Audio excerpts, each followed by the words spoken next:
Good morning, ladies and gentlemen. The Economic Times welcomes you all to the third edition of Annual Financial Inclusion Conference. Financial inclusion and financial literacy have been important policy goals for quite some time. The Finance Minister has emphasized inclusion in the budget speech as well. While there's a long history of financial inclusion in India, it has traditionally been understood to mean opening new bank branches in rural and unbanked areas.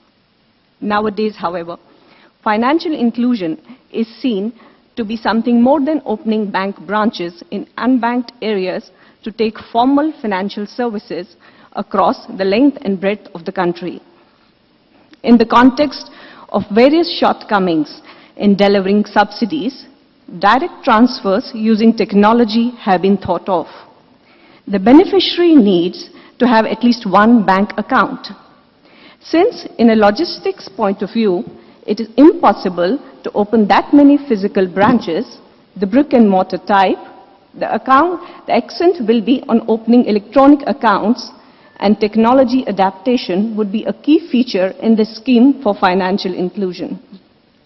The RBI has in the recent past taken several steps to further inclusion, and very recently it circulated for public comment 2 sets of draft guidelines for issuing licenses to payment banks and small banks. These niche banks will lower entry-level norms than for normal commercial banks and are meant to further inclusion.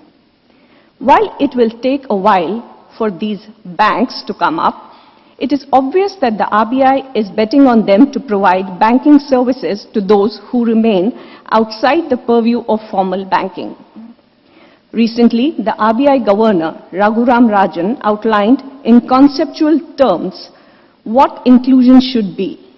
Simplicity and reliability in financial inclusion in India, though not a cure-all, can be a way of liberating the poor from dependence on indifferently delivered public services, and in order to draw in the poor, the product should address their needs. A safe place to save, a reliable way to send and receive money, a quick way to borrow in times of need or to escape the clutches of the money lender, easy to understand life and health insurance, and an avenue to engage in savings for the old age.